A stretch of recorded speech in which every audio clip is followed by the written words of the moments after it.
T4 T5। देखिए petrol pump वाले ने गलती से बताया था सर ने भी। और मेन जो पोल्यूशन होता है गाड़ी में से, आप 2-4 लोगों को और बुला लीजिए तो बेटर रहेगा, क्योंकि कई बार करना पॉसिबल नहीं होगा ना सर। चलाओ भाई, समझ लो आओ। अरे बताया गया था ट्रेनिंग में वहाँ पे कि 5 चीज़ें टोटल होती हैं, CO, HC, NOx, PM और CO2, जो पोल्यूशन होता है। ठीक है, 5 गैसों का होता है। तो इसमें सबसे पहले ये ब्लॉक आप देख रहे हैं, ये ब्लॉक होता है DOC, यानी कि डीजल ऑक्सीडेशन कैटलिस्ट। इसके अंदर क्या होता है, हनीकॉम्ब स्ट्रक्चर होता है। हनीकॉम्ब स्ट्रक्चर का मतलब है जैसे मधुमक्खी का छत्ता होता है ना, बीच बीच में छेद जैसे होते हैं, ऐसे हनीकॉम्ब स्ट्रक्चर होता है। और उसके ऊपर प्लेटिनम और पैलेडियम की कोटिंग होती है। प्लेटिनम और पैलेडियम क्या होते हैं, उत्प्रेरक, नाम सुना होगा आपने। उत्प्रेरक होते हैं जो किसी भी रासायनिक अभिक्रिया की स्पीड को बढ़ा देते हैं। तो क्या होता है, इसके अंदर से जब CO और HC गुजरते हैं तो प्लेटिनम और पैलेडियम की उपस्थिति में वो अभिक्रिया करके कार्बन डाइऑक्साइड और पानी बनाते हैं। तो CO और HC हमारा इसमें ख़त्म हो गया। ख़त्म का नहीं मतलब कम हो गया, कि जितना गवर्नमेंट का नॉर्म था, रूल था, उसके हिसाब से कम हो गया। CO और HC हो गया। फिर तीसरे नंबर पे था अपना NOx। NOx क्या होता है, X कुछ भी हो सकता है। X अगर कुछ नहीं है तो NO हो गया, नाइट्रोजन मोनोऑक्साइड, फिर नाइट्रोजन डाइऑक्साइड, ट्राइऑक्साइड, कुछ भी हो सकता है, यानी कि नाइट्रोजन के ऑक्साइड्स। उनको कम करने के लिए मैंने बताया था कि 2 सिस्टम होते हैं, एक तो LNT, एक SCR। LNT हम लोग नहीं देखेंगे क्योंकि यहाँ पे अपनी गाड़ियों में है नहीं। दूसरा होता है SCR। ये जो SCR का सिस्टम है, इसमें हम लोग, जैसे कि आप लोग यूरिया बोल रहे हैं, हम लोग उसको मैक्सिक्लीन बोलते हैं। यानी या तो डीजल एग्जॉस्ट फ्लूइड, जो उसका टेक्निकल नाम है डीजल एग्जॉस्ट फ्लूइड, DEF। तो हाँ, डीजल एग्जॉस्ट फ्लूइड। तो हम लोग एक टैंक लगा रखा है गाड़ी के नीचे, उसमें DEF पड़ता है। उस पर एक मोटर लगा हुआ है। यहाँ पे साइलेंसर में सबसे नीचे लास्ट में एक सेंसर लगा हुआ है, NOx सेंसर। NOx को हमें कम करना है ना, जिस चीज़ को कम करना है हमें पता भी होना चाहिए कि कितनी मात्रा में है, तभी तो हम कम करेंगे।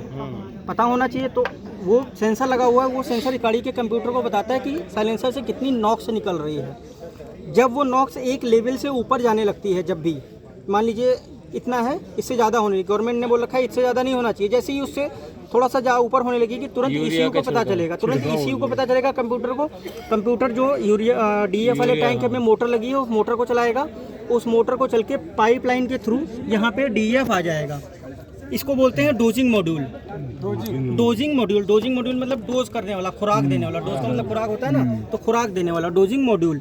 यहाँ पे एक वायर लगा हुआ है, ये कंप्यूटर से कनेक्ट है। यहाँ पे आ गया DEF अपना, तुरंत कंप्यूटर इसको यहाँ पे सप्लाई देगा और इसके अंदर का जो सोलोनाइड है, सोलोनाइड खुलेगा और अंदर छिड़काव DEF स्प्रे होने लगेगा। जैसे ही DEF स्प्रे होगा, वो जलीय अमोनिया होता है, अमोनिया के साथ NOx की अभिक्रिया होगी। अभिक्रिया होने के बाद नाइट्रोजन गैस बनेगी और NOx खत्म हो जाएगा। ठीक है ना। तो क्या चीज़ें, CO और HC, NOx, 3 चीज़ें कम हो गई। चौथी आई PM का मतलब पार्टिकुलेट मैटर। क्या होता है, जैसे पुरानी गाड़ी हम लोगों ने देखा है कि जब एकदम से एक्सीलेटर लेते हैं तो पीछे देखते हैं कि कार्बन जो थोड़ा बुरादा जैसा हो जाता है ना, वो होता है PM, यानी कि सूट पार्टिकल भी उसको बोलते हैं, कार्बन सूट मास भी बोलते हैं। तो उसको कम करने के लिए हम लोगों ने एक यहाँ पे नीचे फिल्टर लगाया है, जिसको बोलते हैं DPF, यानी कि डीजल पार्टिकुलेट फिल्टर। ये इसके बाद लगा हुआ है यहाँ पे नीचे, जैसे ये है जिस तरह का, इसी तरह का यहाँ पे भी है। ये है, बीच में ये है, फिर नीचे एक और ये है, तो उसको बोलते हैं DPF। DPF क्या काम करता है, जितने भी सूट पार्ट मास जा रहा है, सूट पार्टिकल जा रहा है, PM जा रहा है, उसको इकट्ठा करता रहता है। और जो बाकी बची हुई गैसें हैं, जो रिएक्शन करने के बाद बची हुई गैसें हैं, जैसे CO2 हो गया, नाइट्रोजन गैस हो गई, पानी हो गया, इसको बाहर निकालता रहता है। PM सारा उसने रोक लिया, तो PM को रोक के उसमें इकट्ठा होता रहता है। जैसे कि आपको पता है, कोई भी फिल्टर होगा तो जब वो चोक होता रहेगा तो एक समय आता है उसको बदलना पड़ता है। लेकिन ये एक ऐसा फिल्टर है जिसको बदलने का ऑप्शन नहीं है अपने पास। तो बदलने का ऑप्शन नहीं है तो फिल्टर तो चोक हो जाएगा। तो उसको सही करने का एक ऑटोमेटिक प्रोसेस है जिसको बोलते हैं रीजनरेशन।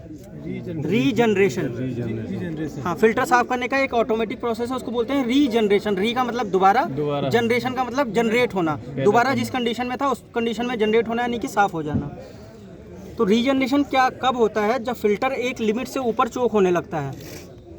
कंप्यूटर को पता चलता है कि फिल्टर इतना % चोक हो गया है, तो वो क्या करता है, जब गाड़ी 60 से ऊपर की स्पीड में चलेगी तो कुछ स्पेशल फ्यूल इंजेक्शन करके और कुछ चीज़ें करके वो उसके टेम्परेचर को इतना ज़्यादा बढ़ा देता है कि वो जो कार्बन है वो जल के राख बन जाता है, और राख बन के पीछे बाहर निकल जाता है। ग्राहक बन के बाहर निकल गया वो, तो उसमें फिल्टर जो है अपना वो साफ हो गया।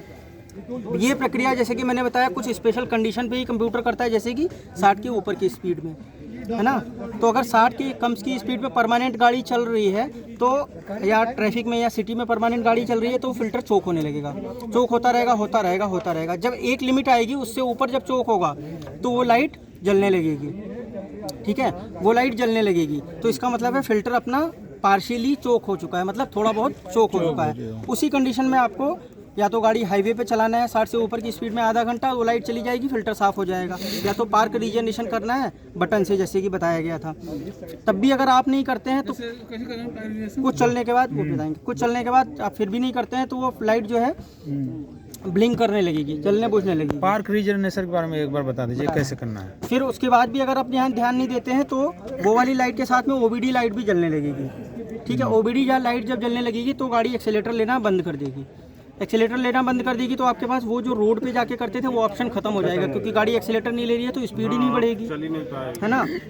तो उस कंडीशन में आप पार्क रीजनरेशन ट्राई कर सकते हैं। अगर लिमिट में होगा तो पार्क रीजनरेशन हो जाएगा, नहीं तो लैपटॉप लगा के वर्कशॉप में रीजनरेशन होगा। उसके बाद भी अगर आप ध्यान नहीं देते हैं, देखिए 3 बार वार्निंग आई है, अब चौथी बार भी आप ध्यान नहीं दे रहे हैं, चौथी बार भी अगर ध्यान नहीं देते हैं तो अगर लिमिट से ऊपर अगर हो जाएगा चोक, वो कार्बन डिपोजिशन हो जाएगा तो वो लैपटॉप से भी नहीं होगा, फिर ये पूरा यहाँ से और नीचे तक पूरा सिस्टम बदलना पड़ेगा। तो ये 4 वार्निंग देता है। 70,000 में वो 70,000 के आसपास है, वो अलग अलग गाड़ियों का अलग अलग रेट है। तो ध्यान देने वाली चीज़ ये है कि पहली वार्निंग पे ही आप लोग कोशिश करिए कि उसको सही कर लें। चाहे गाड़ी आप चला लीजिए 60 से ऊपर की स्पीड में आधा घंटा सही हो जाएगा, या तो आप पार्क रीजनरेशन कर लीजिए, नहीं हो रहा है तो कंपनी में दिखा लीजिए जल्दी से जल्दी। आपके पास सफिशिएंट टाइम है, 4 वार्निंग है, तो इतने समय में अगर लापरवाही ही लिंक करेगा, जो गाड़ी चला रहा है गाड़ी ओनर है, जो अगर लापरवाही ही करेगा तभी वो फिल्टर इस कंडीशन में पहुंचेगा कि बदलना पड़े। बहुत ही ज़्यादा लापरवाही करेंगे तब, अगर ध्यान रखेंगे तो उस कंडीशन में कभी भी नहीं पहुंचेगा। ये वाला फिल्टर उन्हीं में है ना जिसमें यूरिया पड़ रहा है, और ये फिल्टर BS6 सभी गाड़ियों में होगा, डीजल गाड़ियों में, चाहे वो पड़ रहा हो या ना पड़ रहा हो। हाँ ये क्लियर है। और उसके बाद जो अपना मैंने पार्क रीजनरेशन करने का तरीका बताया था। पार्क रीजनरेशन कैसे करना है? पार्क रीजनरेशन में देखिए, पार्क रीजनरेशन पहली बात है तभी होगा जब वहाँ पे इसकी लाइट आ रही होगी, रीजन रिक्वायर्ड लिख के आ रहा होगा।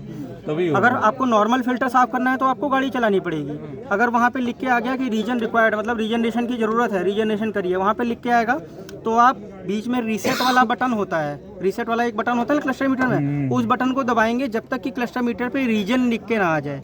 जब रीजन लिख के आ जाएगा तो फिर उस बटन को दबा के रखेंगे। जब दबा के रखेंगे, हाँ दबा के रखेंगे तो गाड़ी के RPM, ये सारा स्टार्ट पोजीशन कंडीशन में करना है, गाड़ी के RPM अपने आप बढ़ जाएंगे, लगभग 2500 RPM पे पहुंच जाएगा और आधा घंटा गाड़ी ऐसे ही स्टार्ट रहेगी। उसके बाद प्रोसेस कंप्लीटेड, रीजनरेशन सक्सेसफुल लिख के आ जाएगा और फिल्टर साफ हो जाएगा, गाड़ी की RPM भी नॉर्मल आ जाएगी। लेकिन ये तभी करना है जब उस पे वो साइन आए, तभी आएगा, तभी होगा। 3 सेकंड दबाना। और दूसरी चीज़ ये है कि इस प्रोसेस के दौरान जब ये चीज़ें हो रही हैं तब आपको एक्सीलेटर ब्रेक वगैरह कुछ भी नहीं दबाना है। अगर आपने ये दबा दिया, एक्सीलेटर दबा दिया, कुछ भी कर दिया तो ये उस मोड से बाहर आ जाएगा सिस्टम। तो आपको ठीक से दबाना है। हाँ, हैंड ब्रेक लगा के कर सकते हैं। हैंड ब्रेक तो लगा के ही करना है। जो प्रोसेस दिखाया था उसमें सबसे पहले गाड़ी आपको न्यूट्रल करना है, उसके बाद हैंड ब्रेक लगाना है, उसके बाद गाड़ी स्टार्ट करना है, फिर वो बटन दबाना है। वो प्रोसेस की लीफलेट अभी हमारे पास है, आप लोगों को दे देंगे, या तो जब गाड़ी आपके पास आएगी तो गाड़ी के साथ भी दिया जाता है। बाकी सर्विस बुक में भी लिखा होता है कि रीजनरेशन कैसे करना है। ये ठीक है ना? बाकी इसके अलावा जो SCR वाली वार्निंग बताई थी, वो SCR की जो लाइटें आती हैं पहले 2400 किलोमीटर दिखाएगा। जब DEF खत्म होने वाला होगा 2400 किलोमीटर आप दिखाएगा, आपने ध्यान नहीं दिया, चलो चलने दो, 2400 किलोमीटर से आ गया वो 1600 किलोमीटर पे, फिर भी ध्यान नहीं दिया, चलो ठीक है। जब 800 किलोमीटर आ जाए, पहुँच गए, बाकी 800 किलोमीटर बाकी, मतलब 800 किलोमीटर बाद गाड़ी नहीं स्टार्ट होगी। 800 किलोमीटर के बाद वो हर 50 किलोमीटर पे दिखाने लगा, 750 बाकी है, 700 बाकी है, 650 बाकी है, इस तरह से दिखाने लगेगा।